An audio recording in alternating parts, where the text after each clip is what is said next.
Hello. स्वागत है आपका एफटी की स्टडी पर। आज हम क्लास 9 का मैथ्स का इवनिंग शिफ्ट का क्वेश्चन पेपर जो है उसे सॉल्व करेंगे। तो आइए हम शुरू करते हैं।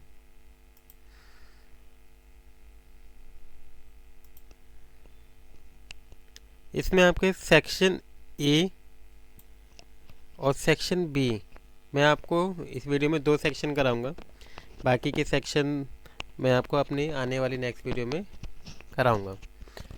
तो सेक्शन ए में आपके क्वेश्चन नंबर 1 से 20 तक क्वेश्चन आए थे जो 1 मार्क्स के हैं।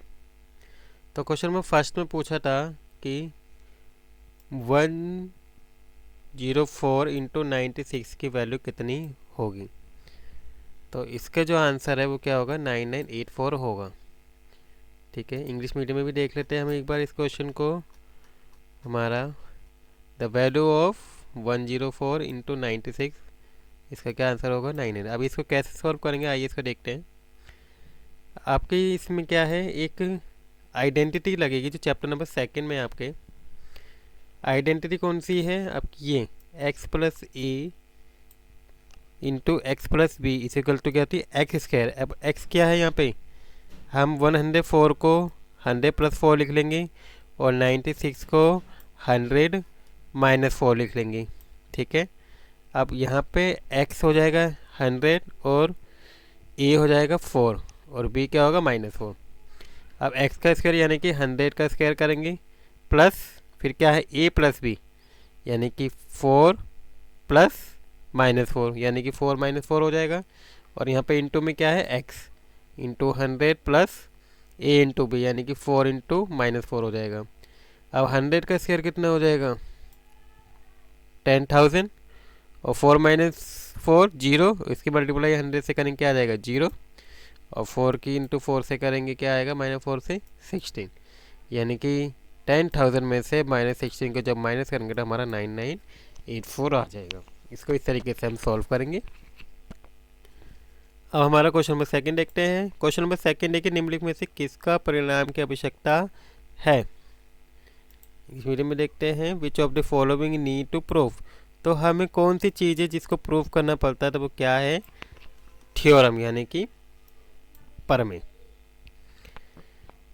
इसका क्वेश्चन नंबर 3 है, यदि किसी चतुर्भुज के विकर्ण बराबर हैं तो एक दूसरे को समकोण पर समद्विभाजित करते हैं तो वह क्या होगा, तो वह क्या होगा, एक वर्ग होगा। ठीक है, जिसके विकर्ण बराबर होते हैं और विकर्ण अगर एक दूसरे को 90 डिग्री पर बाइसेक्ट करते हैं तो वो एक स्क्वायर होता है। The diagonal of a quadrilateral are equal and bisect each other at right angle then it is a square. ठीक है, नेक्स्ट क्वेश्चन है 0.001 बार, ये किसके इक्वल होगा, ये आपका होगा 1/999। ठीक है, तो इसका जो वैल्यू होगी वो कितनी होगी, ये होगी यानी कि इसका आंसर सी होगा। नेक्स्ट क्वेश्चन है 5th, घन के पास प्रति क्षेत्रफल और कुल प्रति क्षेत्रफल का अनुपात निकालना है, यानी कि the ratio of lateral surface area and total surface area of cube. तो आइए इसको अगर हम कैसे करेंगे सॉल्व। तो जो रेशियो है यानी कि अनुपात है उसका 4L अपॉन में 6L। ठीक है, 5 प्रति क्षेत्रफल और कुल प्रति क्षेत्रफल का जो हम रेशियो निकालेंगे दोनों के फॉर्मूले को करेंगे दूसरे से डिवाइड कर देंगे, L से L कट जाएगा, 6/4 2 की टेबल से कट जाएगा 2 और 3 बार में।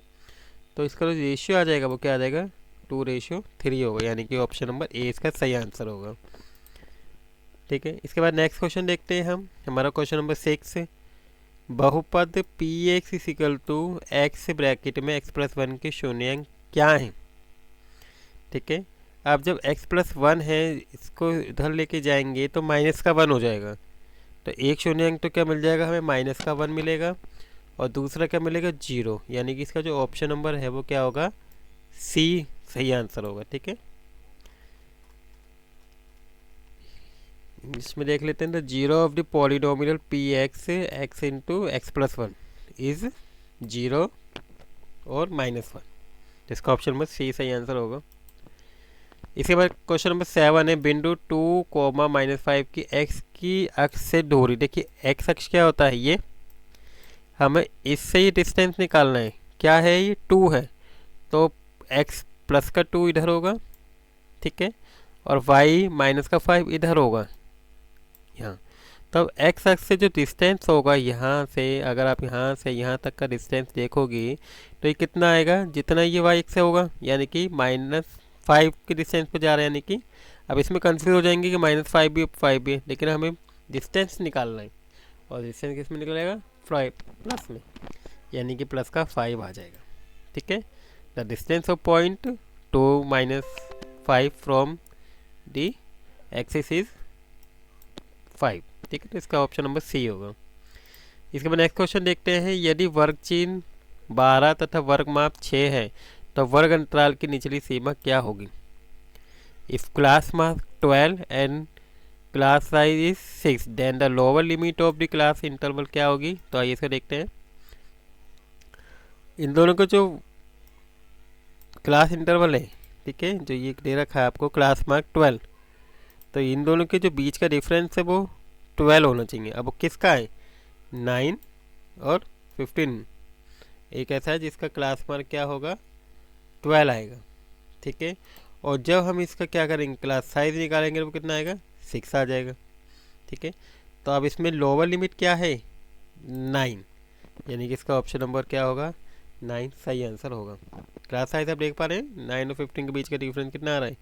6 का आ रहा है, ठीक है। क्लास साइज हो गया, और इनका जब क्लास मार्क निकालते हैं दोनों को डिवाइड करके हाफ कर देते हैं जो, तो वो 12 आ जाएगा। तो यानी कि इसका जो ऑप्शन नंबर बी सही होगा, 9, ठीक है।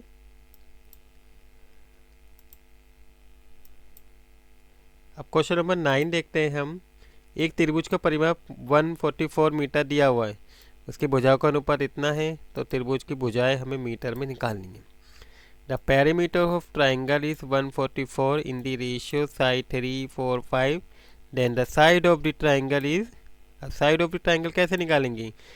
हम तीनों के रेशियो को 3x + 4x + 5x = 144 लिख देंगे। इनको ऐड करेंगे, कितना आ जाएगा? 12, और 12 की टेबल में कितनी बार में कट जाएगा? 12 बार में। आप साइज वैल्यू निकालेंगे 3x, 3 × 12 36, 4x यानी कि 4 × 12 48, 5x यानी कि 5 × 12 60, यानी कि ऑप्शन नंबर सी सही आंसर होगा इसका। यहाँ पे दिया हुआ ये रहा।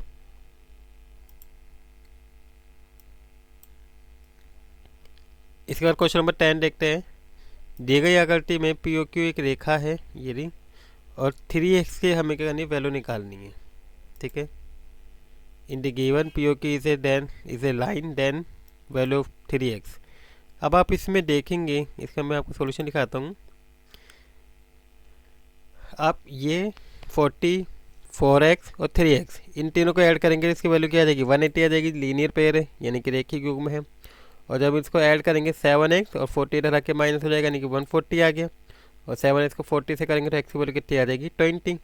अब x हमें वैल्यू किसकी निकालनी है? 3x की, यानी कि 3x 3 × 20 हो जाएगा, यानी कि आंसर कितना आ जाएगा? 60। यानी कि जो इसका ऑप्शन नंबर है वो क्या होगा? डी सही आंसर होगा। इसके बाद नेक्स्ट क्वेश्चन है ना 0, ये रिपीट हो गया है ना 10। अब 11 क्वेश्चन देखते हैं हम। यदि डी ई क्यू आर दोनों बराबर हैं, ई एफ और पी आर बराबर हैं, और एंगल ई और आर बराबर हैं, तो इसमें से कौन सी स्टेटमेंट सही है?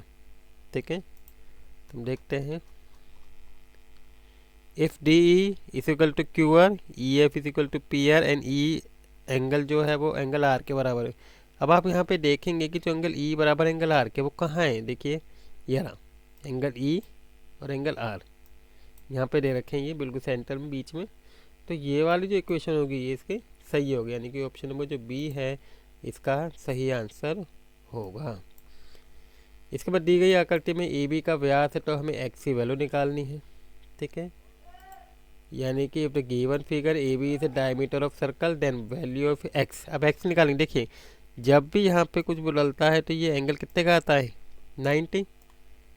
ठीक है, और तीनों का टोटल हमें पता है कितना होता है? 180। ठीक है, अब 180 में से 90 प्लस 40 करके माइनस कर देंगे, तो जो बचेगा वो क्या बचेगा आपका, वही इस एक्स की वैल्यू होगी। इसको मैं यहाँ करके दिखाता हूँ। अब देख पा रहे हैं 90 प्लस 40 एक्स, मैंने तीनों को इक्वल 180 का रख दिया। 130 प्लस एक्स 180, 130 इधर आके माइनस हो जाएगा, यानी कि एक्स की वैल्यू कितनी आ जाएगी, 50 आ जाएगी। यानी कि इसका ऑप्शन नंबर जो होगा बी सही आंसर होगा। इसके बाद हमें क्या करना है, इसको वैल्यू फाइंड आउट करनी है। अब इसकी वैल्यू फाइंड आउट क्या होगी, देखिए यहाँ पे जो पावर है दोनों में सेम है, तो जब पावर सेम होती है तो हम क्या करते हैं, बेस की मल्टीप्लाई करते हैं, यानी कि 6 इंटू 8 कितना हो जाएगा, 48। यानी कि ऑप्शन नंबर क्या होगा, ए सही आंसर होगा। ठीक है, इसमें ऑप्शन नंबर ए सही होगा। इसके बाद नेक्स्ट वर्ग अंतराल 27 30 का वर्ग चिन्ह निकालना है। हम क्या करेंगे, इन दोनों को ऐड करके आधा कर देंगे। जब ऐड करेंगे तो आपका ये आ जाएगा 57, और 57 का हाफ कितना होता है, 29.5। तो इसका ऑप्शन नंबर सी होगा।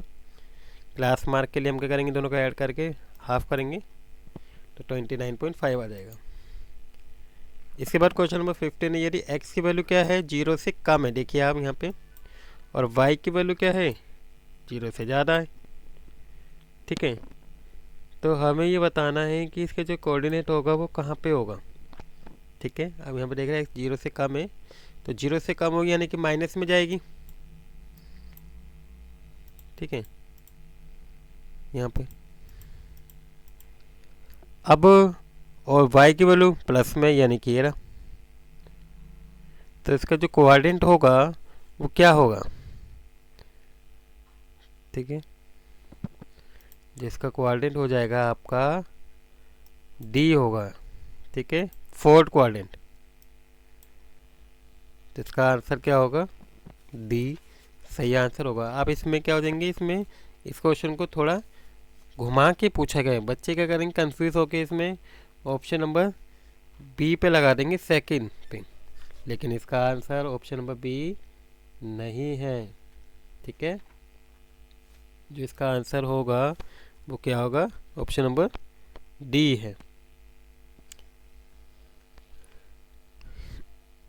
इसके बाद हम क्वेश्चन नंबर 16 देखते हैं। क्वेश्चन नंबर 16 में 105 का हमें प्रतिवर्ती कोण निकालना है। इंग्लिश में हम इसको क्या बोलेंगे, रिफ्लेक्स एंगल। और रिफ्लेक्स एंगल निकालने के लिए हम क्या करते हैं, 360 में से इसको माइनस कर देते हैं। तो 360 में से जब इसको माइनस करेंगे तो क्या आ जाएगा, 255 आ जाएगा। तो इसका आंसर क्या होगा, डी सही आंसर होगा। इसके बाद क्वेश्चन नंबर 17 है, 10 सेंटीमीटर व्यास वाले एक वृत्त में 6 सेंटीमीटर लंबी की जीवा खींची गई है, तो केंद्र से दूरी कितनी होगी। ठीक है, ए chord of 6 centimetre long draw by circle diameter 10 centimetre, इस परपेंडिकुलर डिस्टेंस कितना होगा। तो आइए हम इसका आंसर देखते हैं।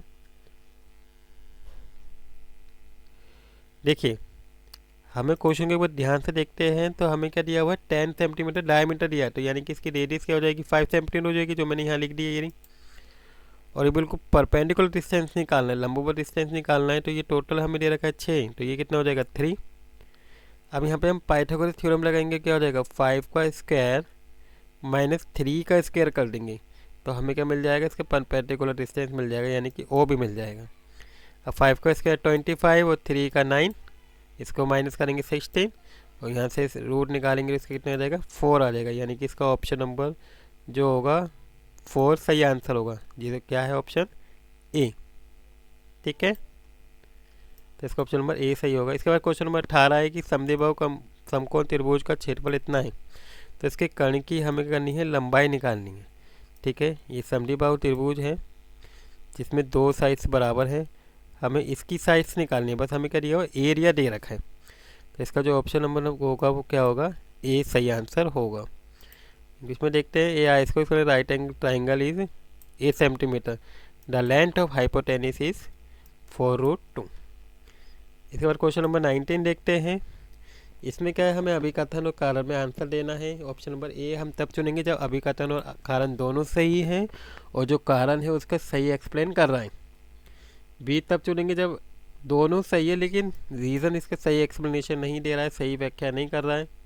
सी में अभिकथन सही है लेकिन कारण गलत है, और डी में अभिकथन गलत है और कारण सही है। ठीक है, इंग्लिश में देखते हैं। both assertion and reason are true and reason is the right explanation of this assertion. ये करेक्ट. बी के लिए हम क्या देखेंगे, both assertion A and R are true but assertion reason is not the valid. Correct है ही नहीं. सी assertion is true reason is false and D चुनेंगे तब जब assertion is false and reason is true. तब इससे रिलेटेड क्वेश्चन देखते हैं. Question number 19. ठीक है, दो कोणों के माप का जो डिग्री है ए डिग्री और 3a माइनस 80 है. यदि कोणों के एक समद्विबाहु त्रिभुज की समान भुजा के विपरीत है तो a का मान 40 होगा. ठीक है, अब एक त्रिभुज की समान कोणों की सम्मुख भुजाएं हमेशा क्या हो, त्रिभुज की समान कोणों की सम्मुख भुजाएं बराबर होती हैं. ठीक है, अब इसमें क्या है, हमें जो एडजेशन है और जो मतलब अभी का था कारण है वो दोनों सही है, लेकिन ये इसकी सही एक्सप्लेनेशन नहीं दे रहा है, इसलिए इसका ऑप्शन नंबर जो होगा बी सही आंसर होगा. ठीक है, इंग्लिश में देखते हैं हम. The two angle major A and 3 if each angle is opposite angle side of isolated triangle value is 40. Reason the side opposite to equal angle of a triangle are equal. तो ये दोनों true हैं. ठीक है, लेकिन वो इसका सही एक्सप्लेनेशन नहीं दे रहा है, इसका लिए इसका ऑप्शन नंबर जो होगा बी सही आंसर होगा. इसके बाद क्वेश्चन नंबर 20. 3x एक द्विपदी है. ठीक है, आपको दिख रहा है कि नहीं, ये तो है ही नहीं है. यहाँ पर 3x ये एक पदी है. स्थिर बहुपद की डिग्री 0 होती है. ठीक है, ये ट्रू है, तो इसका ऑप्शन नंबर जो होगा वो डी सही आंसर होगा.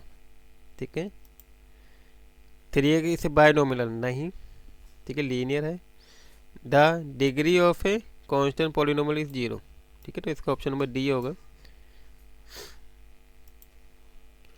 अब नेक्स्ट हमारा सेक्शन बी आता है. सेक्शन बी में हमें 21 से क्वेश्चन करने हैं, जिसमें क्या है, हमें इसके क्या निकालने हैं, गुणनखंड निकालने.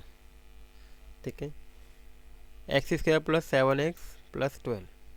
ठीक है, 21 में हमें क्या करना है, इसका फैक्टर करना है. तो आइए इसको देखते हैं. फैक्टर के क्या करेंगे हम, 7 को हम फैक्टर करेंगे 4 और 3 से. ठीक है, तो इसके 2 करें 4 प्लस 3, इन दोनों में से कॉमन ले लिया x, तो क्या बचा x प्लस 4. इन दोनों में से कॉमन 3 ले लिया तो x प्लस 4, तो एक फैक्टर आ जाएगा x प्लस 3 और एक आ जाएगा x प्लस 4. तो इसका ये आंसर सही होगा. इस तरह से हम इसे सॉल्व करेंगे. Express 2y 3x plus 5 in the form of ax plus by plus c is equal to c. और हमें क्या करनी है, वैल्यू निकालनी है abc. 2x बराबर 3x प्लस 5 को ax plus by plus c is equal to 0 के रूप में हमें व्यक्त करना है और abc की वैल्यू निकालनी है. तो सबसे पहले हमें इस इक्वेशन में ऐसे लिखना पड़ेगा अरेंज करके. तो आइए, मैंने क्या किया, इसको सबसे पहले अरेंज किया है. 3x ठीक है प्लस 5, इसको इधर लेके गया तो क्या हो जाएगा, माइनस का 2y हो जाएगा और यहाँ क्या बचेगा 0. तो इसको अरेंज कर दिया. तब a की वैल्यू क्या हो जाएगी 3, b की वैल्यू हो जाएगी -2 और c की वैल्यू हो जाएगी 5. तब इसके आंसर में ये लिख देंगे इस तरीके से. इसके बाद क्वेश्चन नंबर 23 है. If A total surface area of sphere इतना दिया हुआ है, हमें क्या करनी है, स्फेयर की रेडियस निकालनी है. यदि गोले का कुल पृष्ठीय क्षेत्रफल इतना है तो गोले की त्रिज्या कितनी होगी. तो आइए इसे सॉल्व करते हैं. हमें पता है कि गोले का कुल पृष्ठीय क्षेत्रफल यानी कि TSA का फॉर्मूला होता है 4πr². इसको हम इसके इक्वल रख देंगे. पाई की वैल्यू 22/7 रखेंगे. अब इसको क्या करेंगे, इसकी मल्टीप्लाई करेंगे 88/7 आ जाएगा. इसको इधर लेके जाएंगे तो 7/88 हो जाएगा. और फिर हम इसे जब काटेंगे सॉल्व करेंगे तो कितना आ जाएगा, 7.84 आ जाएगा, जो कि इसका स्क्वायर रूट होता है 2.8 का. ठीक है, इसके बाद next question. The volume of cone हमें 216 पाई सेंटीमीटर दिया हुआ है और रेडियस हमें 6 सेंटीमीटर है, 9 सेंटीमीटर दी हुई है. हमें क्या करनी है, इस क्वेश्चन में हाइट निकालनी है. एक शंकु का आयतन 216 पाई घन सेंटीमीटर है और आधार की त्रिज्या 9 सेंटीमीटर है. तो शंकु की त्रिज्या कितनी होगी. तो आइए इसका आंसर देखते हैं. वॉल्यूम ऑफ कॉन यानी कि शंकु का आयतन 1/3 पाई r²h है. इसके इक्वल में हम 216 पाई रख देंगे. अब हम क्या करेंगे, h निकालना है तो इस पूरे को इधर लेके जाएंगे तो 3 पाई r² हो जाएगा. पाई से पाई कट जाएगा, यहाँ पे मैं आर की वैल्यू रख दूंगा। आर की वैल्यू रखने के बाद जब इसे काटेंगे सॉल्व करेंगे तो एच की वैल्यू आपकी 8 सेंटीमीटर आ जाएगी। इसके बाद नेक्स्ट क्वेश्चन है बिंदु 3, -2 तथा एक्स एक्स के अनुदिश एक दर्पण प्रतिबिंब के बीच निकालनी है। देखिए यहाँ पे ध्यान रखना है, दर्पण प्रतिबिंब दिया हुआ है। Find the distance of A point in its reflex along A x axis. तो इसे कैसे करेंगे, देखिए हम इस पॉइंट को जब हम इसे पॉइंट को लोकेट करेंगे, क्या दिया हुआ है आपको 3 और -2, यानी कि एक्स पे 3 और वाई पे -2, तो आपका जो पॉइंट आएगा वो ये आ जाएगा। ठीक है, आपको दिख रहा है यहाँ। हमें कहनी इसकी मिरर डिस्टेंस निकालना, मतलब इतना ही डिस्टेंस ऊपर की तरफ निकालना है मिरर। तो इसका जो टोटल यहाँ से यहाँ तक डिस्टेंस कितना है 2 और यहाँ से यहाँ तक 2, तो टोटल डिस्टेंस कितना हो गया 4 हो गया। तो इसका आंसर क्या आ जाएगा 4 यूनिट होगा। ठीक है, इसके बाद नेक्स्ट क्वेश्चन है हमारा, हमें एक इक्वेशन दे रखी है, ये इसका फैक्टर दिया हुआ है, तो हमें के की वैल्यू निकालनी है। ठीक है, गुणनखंड दिया हुआ है, x plus is the factor of this equation and find the value of के। तो आइए इसे सॉल्व करते हैं। 2x² + kx + 4 is equal to क्या हो जाएगा 0 के हम रखेंगे। ठीक है, हम पर इस फैक्टर से x की वैल्यू निकालेंगे, माइनस का 2 आ जाएगा। माइनस की 2 क्या इस इक्वेशन में हम रख देंगे, तो 2 - 2 का स्क्वायर + k - 2 + 4, 2 का स्क्वायर 4 हो जाएगा, ये k - 2 + 4, इसे मल्टीप्लाई करेंगे माइनस का 2k हो जाएगा। इसको 8 को 4 को प्लस करेंगे 12 और -2k, -2k इधर आ जाएगा, प्लस का हो जाएगा, और 2 को 12 से काटेंगे, k की वैल्यू कितनी आ जाएगी 6 आ जाएगी। तो इसको इस तरीके से सॉल्व कर देंगे। इसके बाद नेक्स्ट क्वेश्चन है, give one example each of the binomial degree 3 and it's monomial